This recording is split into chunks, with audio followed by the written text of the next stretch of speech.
আসসালামু আলাইকুম। দেখেই নিশ্চয়ই বুঝতে পারছেন আজ কি শেয়ার করব। ঠিকই ধরেছেন, আজ শেয়ার করব চিকেন কাবাব। তো চলুন শুরু করা যাক। চিকেন কাবাব করার জন্য আমাদের অবশ্যই প্রথমে লাগবে চিকেন কিমা। আর আমি এই চিকেন কিমাটা বাসায় তৈরি করেছি। আপনারা যদি দেখতে চান এই চিকেন কিমার পুরো ভিডিও আমার চ্যানেলে দেওয়া আছে। চিকেন কাবাব তৈরি করবার জন্য আমার আর কি কি উপকরণ লাগবে সবগুলো এখন আমি দেখিয়ে দিব। তো প্রথমে লাগবে আমার চিকেন কিমা, তারপর লাগবে পেঁয়াজ কুচি, লাল মরিচের গুঁড়ো, ধনিয়া গুঁড়ো, জিরার গুঁড়ো, গরম মশলার গুঁড়ো, লবণ, সয়া সস, কাঁচামরিচের কুচি, লেবুর রস, পাউরুটি এবং ডিম। সবগুলো উপকরণকে এখন আমি একসাথে কিমার উপর ঢেলে নেব। আমি প্রথমে দিয়ে দিলাম পেঁয়াজ, তারপর দিলাম পরিমাণ মতো লবণ, তারপর দিয়ে দিচ্ছি কাঁচামরিচ কুচি, এটাও আমরা আমাদের স্বাদ মতো দিব। তারপর দিলাম ধনিয়া গুঁড়া, তারপর দিচ্ছি জিরার গুঁড়া, লাল মরিচের গুঁড়ো, গরম মশলার গুঁড়ো, সয়া সস এবং সবশেষে দিয়ে দিচ্ছি লেবুর রস। সবার শেষে আবারও দিচ্ছি 2টা ডিম। এখন আমি সবগুলো উপকরণকে হাতে ভালো করে মাখিয়ে নিব। আমার যতক্ষণ পর্যন্ত মাখানো না হবে ততক্ষণ পর্যন্ত আমি একটু ধৈর্য সহকারে পুরো উপকরণ সবগুলোকে কিমার সাথে মিশিয়ে নিব। আপনারা দেখতেই পাচ্ছেন আমি কিভাবে মিশাচ্ছি। এক্ষেত্রে কোনো তাড়াহুড়ো করা যাবে না। এখন আমি এই কিমার সাথে আগে থেকে নিয়ে রাখা পাউরুটি স্লাইসগুলো মিশিয়ে দিব। আপনারা দেখতে পাচ্ছেন পাউরুটি স্লাইসগুলো কিন্তু আমি শুকনো অবস্থায় দিয়েছি, অর্থাৎ আমি পাউরুটি স্লাইসগুলোকে পানিতে ভিজাইনি। ড্রাই পাউরুটি দিলে সুবিধা হবে, পাউরুটি কিমার ভেতরে থাকা পানিগুলোকে টেনে নেবে আর আমাদের কাবাব বানাতে সুবিধা হবে। আমি পাউরুটিগুলোকে খুব ভালো করে এই কিমার সাথে মিশিয়ে নিব।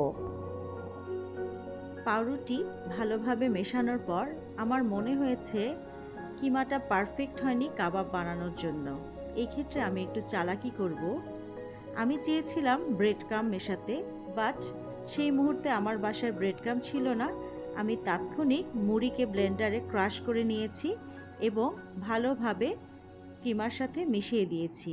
তবে ফাঁকে ফাঁকে আমি কিন্তু লবণটা চেক করে নিয়েছি। যেহেতু আমি লবণটা প্রথমে অল্প মিশিয়েছিলাম, তাই আমি আবারও চেক করে নিলাম আমার লবণটা ঠিক মতো হয়েছে কিনা। এখন আমি মুড়ির ক্রাশগুলোকে ভালো করে দিয়ে মিশিয়ে নেব এই কিমার সাথে। দেখুন এখন কিমাটা পারফেক্ট হয়েছে, অর্থাৎ কাবাব বানানো যাবে। তো আমি এখন একটা ছোট বাটিতে একটু তেল নিয়ে নিয়েছি। তেলকে আমি 2 হাতে ভালো করে ব্রাশ করে আস্তে আস্তে করে কাবাব বানাবো। আপনারা দেখতে পাচ্ছেন আমি কিভাবে কাবাবগুলো বানাচ্ছি। 2 হাতের তালুতে ঘুরিয়ে ঘুরিয়ে সুন্দরভাবে কাবাবগুলো বানিয়ে ফেলবো। তবে অবশ্যই আপনাদেরকে তেল ব্যবহার করতে হবে। তেল ব্যবহার করলে কাবাবের শেপটা সুন্দর হবে। আমি যেহেতু স্ন্যাক্স হিসেবেই বানাচ্ছি, তাই আমি একটু মিডিয়াম সাইজ করেই বানাবো। তবে আপনারা আপনাদের পছন্দ মতো শেপ এবং সাইজে বানিয়ে নিতে পারেন। আমি আরও একটা কাবাব বানিয়ে দেখিয়ে দিচ্ছি। আসলে কাবাব বানাতে আমরা কম বেশি সবাই পারি, শুধু একটু খেয়াল রাখতে হবে কাবাবের শেপ এবং সাইজটা যেন সুন্দর হয়, অর্থাৎ যেন গোল হয়। গোল হলে কাবাবটা দেখতেও সুন্দর লাগে, খেতেও মজা লাগে। একে একে আমি সবগুলো কাবাব বানিয়ে ফেলবো। এই যে আমার কাবাব বানানো শেষ। দেখুন আমি সবগুলো দেখিয়ে দিচ্ছি। আমি একটার উপর একটা রেখেছি, কোনো অসুবিধা হয়নি। এখন আমি একটা প্যানে তেল বসিয়ে দিয়েছি গরম হওয়ার জন্য। আর এই ফাঁকে আমি 2টা ডিম ফেটিয়ে নিয়েছি একটু লবণ দিয়ে কাবাবগুলো ভাজার জন্য। আমার তেল গরম হয়ে গিয়েছে। আমি কয়েক পিস কাবাব ডিমে ভালো করে চুবিয়ে গরম তেলে ছেড়ে দেব। কাবাবগুলো গরম তেলে ছাড়ার সময় অবশ্যই খেয়াল রাখতে হবে চুলার আঁচ যেন মিডিয়াম থাকে। চুলার আঁচ যদি বাড়ানো থাকে তাহলে কাবাবগুলো পুড়ে যেতে পারে। এরই ফাঁকে আমি একটু উল্টে দিব। আমার এক পিঠ একটু গোল্ডেন ব্রাউন হয়ে এলে আমি আস্তে করে উল্টে দিব কাবাবগুলো।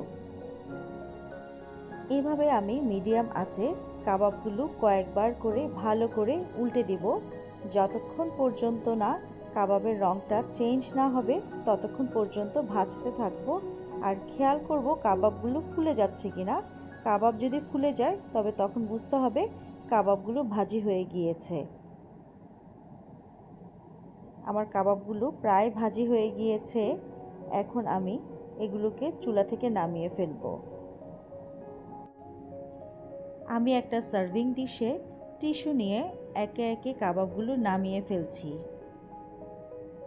খুব সুন্দর একটা স্মেল বের হয়েছে কাবাব থেকে। খেতেও নিশ্চয়ই দারুণ হবে। এই যে আমার চিকেন কাবাব রেডি। আমার চিকেন কাবাব রেসিপি যদি আপনাদের ভালো লাগে তবে আমার চ্যানেলটি সাবস্ক্রাইব করতে ভুলবেন না, আর অবশ্যই লাইক, কমেন্ট, শেয়ার করতে ভুলবেন না। ধন্যবাদ।